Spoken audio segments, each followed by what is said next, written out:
boa noite. Boa noite. Hoje temos estreia por aqui. É o primeiro Globo Repórter com ele na reportagem. E o tema desse primeiro trabalho é trabalho. Mais especificamente, aquele momento na vida do trabalhador em que pode surgir uma pergunta muito incômoda e muito comum também. Em qualquer tipo de trabalho, por mais que a pessoa goste do que faz, quando essa atividade deixa de proporcionar o mesmo prazer de antes, é normal que surjam questionamentos. Será que é hora de mudar? Será que é hora de parar? Essas dúvidas geram ansiedade, geram insegurança. Fica tudo muito confuso para a pessoa resolver. Você certamente conhece alguém que esteja passando por isso neste momento, ou que já tenha passado por isso. Talvez essa pessoa seja você mesmo. Nessa reportagem, eu encontrei uma cientista que redescobriu o prazer de trabalhar fazendo doces. Um taxista que consegue passar 4 meses do ano na sombra e água fresca. Uma mulher que trocou uma carreira sólida pelos perfumes de sabonetes. Um aposentado que venceu a depressão, aprendendo habilidades que ele nem sonhava ter. E um engenheiro que se aposentou, mas continua ativo e se realiza como voluntário. Eu até fiquei em dúvida sobre quem deveria apresentar primeiro, mas decidi começar pela neurocientista brasileira Suzana Herculano Buzel, que é professora associada da Universidade Vanderbilt, nos Estados Unidos. Porque, em pouquíssimas palavras, ela explica o que está acontecendo na nossa cabeça quando surgem essas questões. O que o cérebro da gente gosta é de fazer as coisas e notar que fez direito, o prazer que vem de se descobrir capaz de fazer alguma coisa. Ter uma oportunidade de fazer uma coisa diferente é abrir uma porta para um mundo completamente novo, onde o seu cérebro tem a chance de experimentar novas ações. É esperado que o prazer diminua conforme a gente simplesmente repete uma mesma ação. Repetir, fazer de novo e de novo. É quase como aquela pessoa que simplesmente enjoa de comer o mesmo doce tantas e tantas vezes, mesmo que seja o doce mais perfeito que possa existir. Eu aprendi a chamar esse brigadeiro de o melhor brigadeiro do mundo.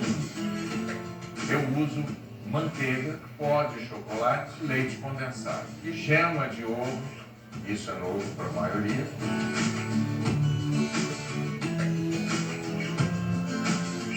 À medida que ele vai cozinhando, vai subindo esse cheirinho de chocolate. É um negócio. Isso fala da minha infância. Eu como brigadeiro desde criança, sempre comi muito brigadeiro e nunca enjoei. Essa receita foi o meu avô materno que ensinou para as 3 filhas e para o filho dele. A minha mãe ensinou para os 3 filhos dela. As minhas irmãs ensinaram para os meus 3 sobrinhos e eu ensinei para os meus trigêmeos. Eu podia ter ganhado a vida fazendo brigadeiro, né? Mas eu preferi fazer outra coisa. A Diva também escolheu outra atividade profissional antes de descobrir o poder libertador da confeitaria. Qual é o significado desse espaço aqui para você? Felicidade e paz, que era uma coisa que eu não estava tendo na minha profissão anterior. E por que confeitaria? A confeitaria está na minha vida desde criança, desde pequenininha. Eu sempre gostei muito de estar na cozinha e fazer comida. Para mim é uma forma de amor. Quem te ensinou a cozinhar? Minha mãe. Ela trabalhou a vida toda, né, como empregada doméstica, cozinheira, e me ensina até hoje tudo que eu sei. É uma inspiração até hoje. Quem faz o melhor brigadeiro é ela. Muito bom. Para entender o caminho da Diva, de uma área da ciência para a cozinha de confeitaria, a gente precisa ter a Dona Jandira com a gente. Dona Jandira, a senhora teve 3 filhos. Os 3 formaram. Que sensação é essa? Muito boa. Uma coisa que eu não tive e dei aos meus filhos. Diva, o que foi que você estudou? Biologia. Por que biologia? quintal com plantas, sempre tinha cachorro, galinha, pato, porco, né? E isso me fez escolher a biologia. Desde a infância em São Gonçalo, estado do Rio, e durante 20 anos, a biologia preencheu os sonhos da Dilma. Ela começou como pesquisadora, só que não estava conseguindo se sustentar com as bolsas científicas. Foi ser professora numa escola de ensino médio. Mas chegou um momento da minha vida em que isso já não estava mais me satisfazendo, né? Eu não tinha tanto prazer como eu tinha no início. Foi um processo tranquilo para você? Descreve pra gente. Sim, para mim foi tranquilo, mas todo mundo falou que era loucura isso, largar algo seguro por algo que eu não tinha segurança de imediato. E a senhora ficou preocupada? Não, me deu assim, ó, preocupação até conseguir clientes. Isso mudou, né? Sim. Estou tranquilo. Em algum momento, você deixou a carreira anterior para encontrar algo que te preenche, em que você domine o seu tempo. Mas não é só tempo que você tem aqui, né? Você também tem um reencontro, acho que com a tua infância, com a tua origem. Sim. É isso? E também eu posso ficar mais presente com ela, né? Ela mora comigo e assim, ela é tudo para mim, né? Sempre foi.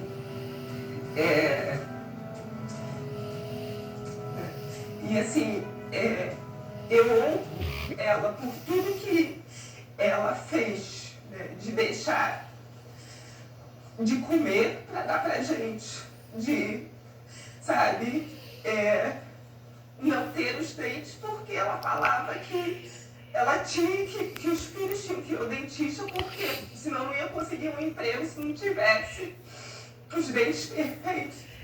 Então, assim, é um reconhecimento. Aqui é a família toda, meu pai. A dona Jandira ensinou os segredos da cozinha.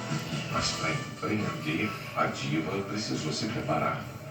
No momento em que eu decidi fazer esse processo de transição de carreira, né, eu falei assim, eu não posso trabalhar com algo e ser amadora naquilo. Então eu passei um ano estudando. Quantos ingredientes você põe? Aqui são apenas 2 ingredientes, leite condensado e um suco, na verdade, de capim-limão. Eu vou higienizar ele, cortar e bater com leite e depois eu vou coar. E aí eu tenho esse suco verdinho.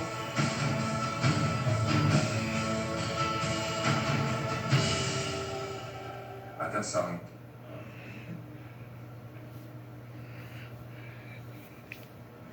Nossa. Ó, eu tenho que pedir desculpas à minha mãe, ao meu avô, a mim, aos meus ancestrais, mas eu acho que agora temos os 2 melhores brigadeiros do mundo. Obrigado. Ai, que bom, que bom. Parabéns. A história da bióloga confeiteira encantou a bióloga neurocientista. Ela nunca deixou de ser bióloga, ela simplesmente se deu uma oportunidade nova de usar todas aquelas competências que ela tinha para descobrir um prazer novo, para encontrar resultados novos, com plantas diferentes, onde ela faz combinações, experimenta com a própria língua, com o próprio cérebro. Isso é maravilhoso. A Daniela também passou a experimentar combinações de ingredientes no fogão quando mudou de trabalho. E usou a sogra como cobaia. Eu falei, dona Conceição, eu trouxe aqui esse sabonete para a senhora experimentar, o primeiro sabonete que eu fiz. Ela, nossa, eu achei que fosse um doce de batata doce. Parecia um doce de batata doce, né? Cara, parecia, ficou muito feio. Mas no primeiro não dá para desistir, né? Depois do passo que você deu. E foi um senhor passo. A Daniela tinha uma carreira sólida de 22 anos num banco, vida estabilizada. Ela gostava do que fazia. Mas aí as coisas mudaram. Na pandemia, eu acho que muita gente começou a repensar o que eu estou fazendo na minha vida. Eu estava com 43 anos, poxa, Sabe o que é isso que eu quero fazer pro resto da minha vida? Porque eu não era a Daniela, eu era a Daniela do banco. Você sabe quando a tua personalidade, você já não sabe mais o que é a Daniela e o que é a Daniela do banco? Eu sei exatamente do que você está falando. O desejo de mudar de trabalho é muito comum entre os brasileiros. Uma pesquisa constatou que 61% pretendiam procurar outro emprego em 2026. A decisão da Daniela foi pedir demissão e procurar uma vida mais tranquila numa área rural no sul de Minas. O que veio depois foi um período difícil. A saudade, a depressão. Mas numa viagem com o marido a Visconde de Mauá, no estado do Rio, uma lojinha despertou a atenção dela. E os sentidos também. Quando eu entrei naquela loja, uma loja cheirosa, perfumada, toda colorida, falei, gente, eu já encontrei o que eu quero fazer. Eu quero fazer sabonete, eu quero isso. A Daniela voltou para Petrópolis, onde nasceu. Aprendeu a fazer sabonetes mais bonitos do que aquele primeiro. Tornou-se uma saboeira artesanal de sucesso em feiras e na internet também. Um vídeo dela viralizou. Eu sempre fiz um sabonete que é bucha vegetal. Esse sempre foi o produto que eu mais vendi. Comecei o vídeo cortando a bucha. Ele barulho, crack, crack, crack. Esse vídeo hoje está com 40 milhões de visualizações. Ele tem algum perfume especial? Capim-limão e eu coloco alecrim. Capim-limão. Capim-limão com alecrim, uso as essências. Seu sabonete de capim-limão. É. Um minuto. Consegue para mim, né? Uma caixinha que tá dentro. Só um minutinho. Capim-limão. Obrigado. Então, antes de conversar com você, eu conversei com outra pessoa que parece que estava adivinhando. Prova, por favor.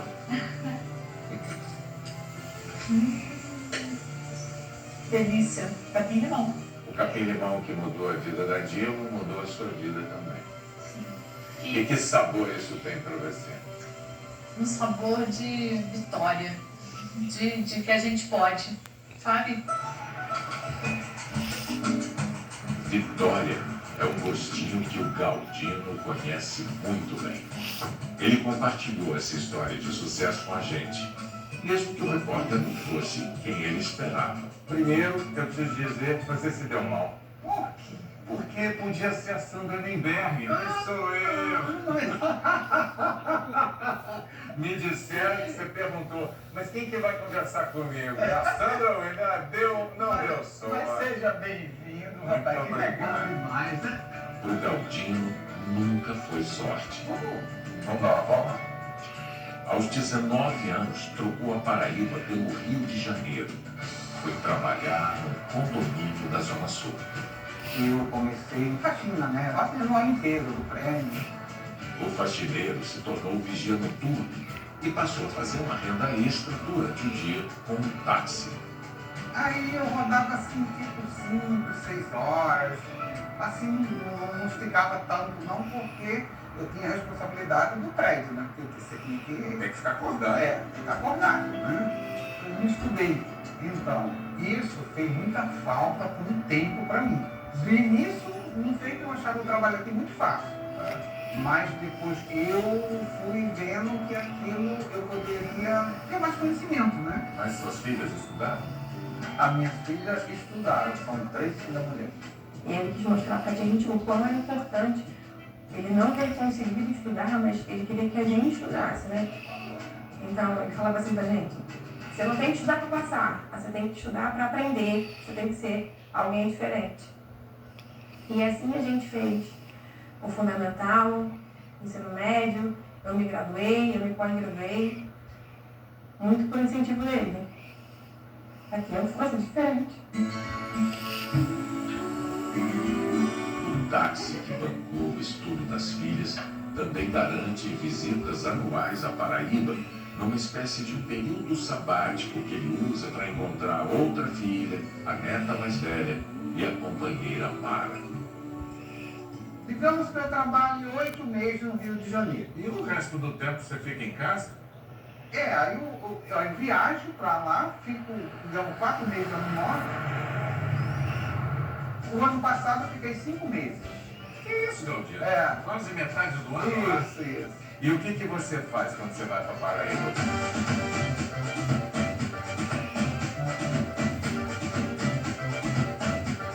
Oi, Kelly. William, aqui é a minha filha, a tia minha neta. E a gente sempre, quando vem, faz junto. E aí, Marcelo, e você? Vamos tomar um sorvete na igreja. Obrigado. Dar uma volta na Lagoa ali. Quando chego aqui, eu fico bem à vontade. Eu volto para lá, aí arrumo o meu dinheirinho lá novamente e volto para curtir um pouquinho por aqui. E eu trabalhando dessa forma, eu consigo ter uma vida boa, no caso, assim, do meu jeito, mas boa, que dá para mim ficar bem, para minha companheira aí. Eu fico muito ansiosa, é muita ansiedade, né? Até porque eu queria mesmo que ele ficasse aqui de uma vez, né? Mas eu entendo que lá ele tem o trabalho dele, ele não pode largar lá tudo assim e vir pra cá. Eu estou muito feliz, pai. Nós A somos. gente tem uma coisa muito boa, assim. Cafezinho, tem um biscoitinho aí, gente. Aquela da amizade que um pode contar com o outro, assim, nas horas difíceis. Muito bom, é muito gostoso, sabe? Debaixo daquele pé de cajueiro, aquela sombra, aquele ventinho gostoso. O açude é muito bom. Você pega aquela água assim, transparentezinha, aquela água bem legal. É bom demais. É uma felicidade que eu tenho muito grande, estar lá e cai, não precisa ter muito dinheiro. Um pouco que a gente tem, se economizar, faz tudo direitinho e dá certo. Você tem orgulho da carreira que você construiu e do que você conseguiu construir com o seu trabalho?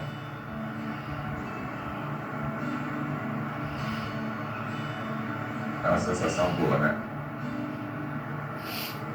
Desculpa, calma aí. Não tem que pedir desculpas. O orgulho daquilo que se constrói é um sentimento que todo mundo devia poder compartilhar. E é muito bom quando a gente encontra alguém que pode dizer, olha, não foi fácil, mas eu consegui. Isso para mim foi muito gratificante. Que está aqui contando história para você. E eu estou muito honrado de estar ouvindo a história de um brasileiro que, como tantos outros, precisou sair da terra natal para buscar uma oportunidade lá. William, que momento emocionante com Galdino, né? Muito. Eu queria saber de você como foi essa primeira experiência no Globo Repórter, de ouvir as pessoas desse jeito. Bom, eu tenho 41 anos de telejornalismo, muito basicamente em estúdio de televisão e em redação. Então, estar na rua e estar diretamente com as pessoas me coloca naquela situação em que os meus colegas repórteres estavam antes, mas eles eram os intermediários das histórias que chegavam ao meu conhecimento. Eu agora estou sem intermediários. Essa experiência é muito rica, é extremamente prazerosa você olhar, olho no olho com quem está contando uma história para você. Isso foi fabuloso e eu acho que a grande alegria de estar no Globo Repórter nesse momento, além de estar aqui com você. Não, isso muda a gente, né? Ouvir as pessoas é realmente um privilégio. Agora, eu preciso deixar registrado aqui que você está me devendo aquele brigadeiro e a Diva também, tá, Diva? Tô esperando. Os 2 melhores brigadeiros do mundo. No próximo bloco, a gente vai conhecer um brasileiro que venceu a depressão depois da aposentadoria, descobrindo novas habilidades. Já.